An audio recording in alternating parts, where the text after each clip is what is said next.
Một thời gian trước, tôi đi làm về.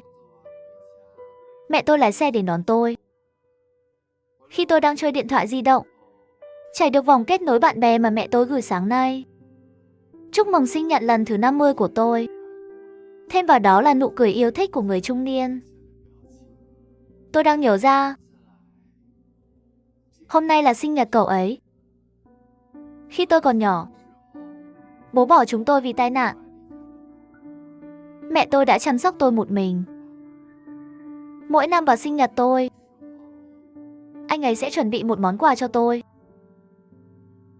Theo cách nói của anh ta, vì tình yêu của cha đã mất rồi, vậy thì hãy để tình mẫu tử đến mạnh mẽ hơn một chút đi. Tôi nhỏ rồi, trong điện thoại di động rất thịnh vượng, tò mò về mọi thứ. Có những cái đó, không có việc gì thì đi lục tủ đầu giường trong phòng mẹ. Tôi tìm thấy một thỏi son và một lá thư. Lúc đó không có khái niệm về tình dục. Tưởng đó là một tờ giấy có chữ. Ném sang một bên. Bất kỳ son môi nào tôi chưa từng thấy mẹ tôi dùng. Lúc đó bị tôi của gấu con làm gián đoạn rồi. Tôi tưởng mẹ tôi đã về, chắc chắn sẽ đánh tôi thật mạnh. Không nghĩ tới hắn trở về chỉ là thở dài nói: "Này, quên đi. Dù sao tôi cũng không muốn. Nếu gãy thì gãy đi." Rồi tôi lên trung học. Mẹ tôi đã thay đổi công việc để chăm sóc tôi, làm nhân viên bán hàng tại siêu thị gần trường. Đó là sinh nhật 18 tuổi của tôi. Trong phòng giáo dục nhân viên của mẹ tôi, có lẽ là một người chú, một người cô bằng tuổi mẹ tôi, hát cho tôi bài hát sinh nhật em. Mẹ tôi vội vàng mua bánh cho tôi, còn chuẩn bị một món quà. Mua ở nhà. Một chiếc đồng hồ. Đồng hồ không đắt như vậy, nhưng rất đẹp. Đặc biệt thích hợp với tôi. Tôi nói mẹ, tôi 18 tuổi rồi. Sau này đừng tổ chức sinh nhật cho tôi nữa. Lãng phí tiền. Mẹ tôi nói là vì anh 18 tuổi. Sau này mới phải giống sinh nhật của bạn hơn. Tôi sẽ nói với anh. Tôi thấy bạn thường mua đồ bằng tiếng Đức. Tôi cũng đi tải xuống cái dùng rất tiện lợi. Món quà sinh nhật sau 18 tuổi của bạn, tôi đều mua cho bạn ở nhà Đức. Được. Nghe lời mẹ. Chuẩn bị tốt cho kỳ thi đại học. Nếu bạn có thể thi vào một trường đại học tốt, mẹ thì vui hơn. Mẹ tôi là một người mẹ tốt, nhưng tôi không nhất thiết phải là một người con trai tốt.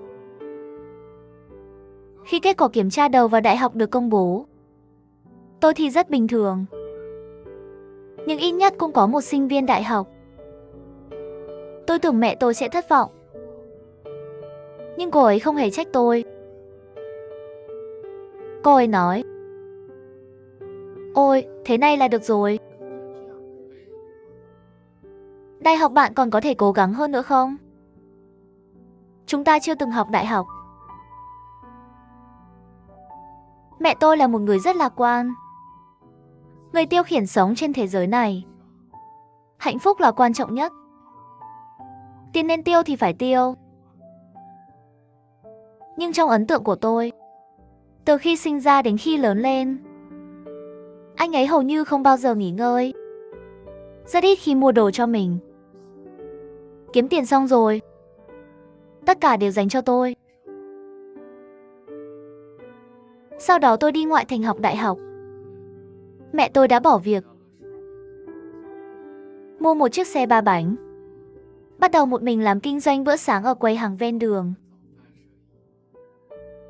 Hắn lại đến cửa trường trung học dựng quầy hàng. Các học sinh rất thích ăn cơm nắm do anh ta làm. Xe nhỏ, gian hàng rất hẹp. Mẹ tôi gầy lắm, nhưng kiếm được rất nhiều tiền. Cho tôi cả đại học. Chính là hắn mỗi ngày dậy sớm thăm hắc.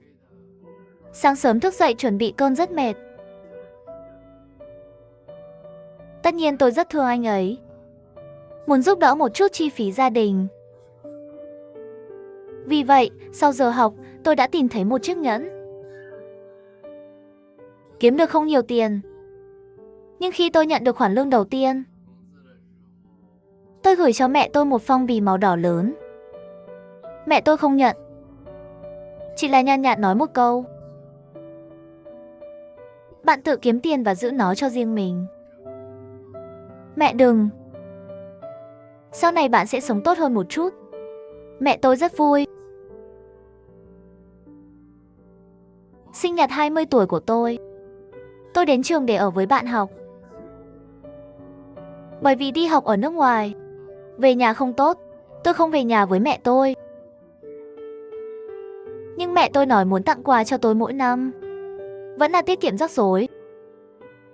Ông ấy mua cho tôi một cái ví trên trang web của Đức.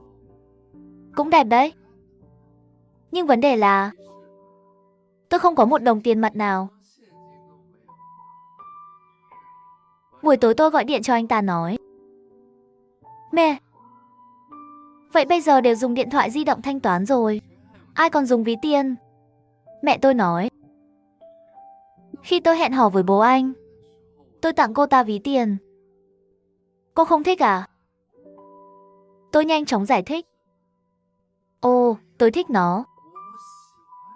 Thích, đương nhiên là tôi thích.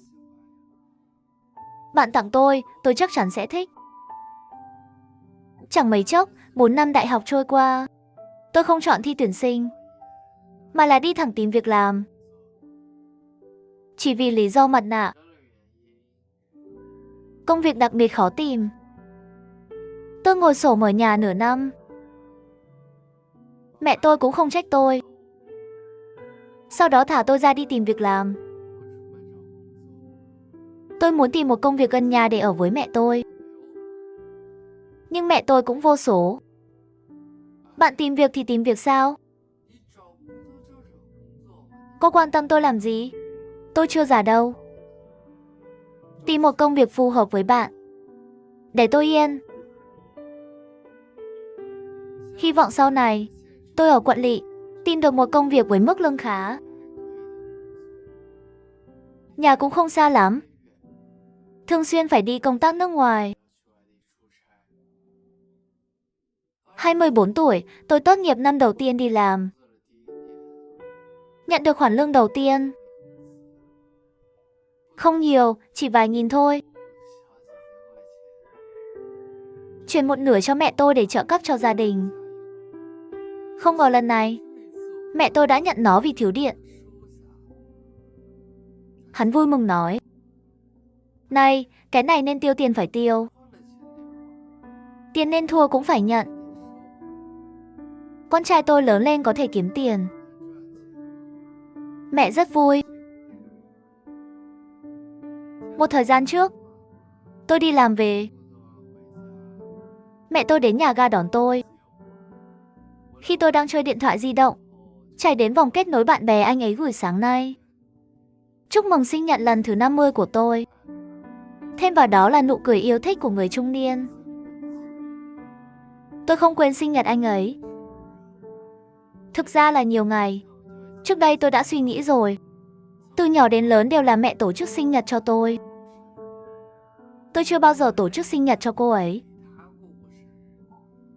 Vì vậy, tôi bắt đầu chuẩn bị sớm. Tôi đã mua cho cô ấy một món quà sinh nhật. Một thỏi son. Hồi nhỏ làm hỏng một cái. Lớn lên thì đeo một cái. Hôm qua, tôi mời mẹ tôi ăn một bữa cơm. Mua cho cô ấy một cái bánh. Còn tặng cô ấy một thỏi son. Đây là cuộc sống của tôi. Sinh nhật cô ấy lần đầu tiên. Tôi nói: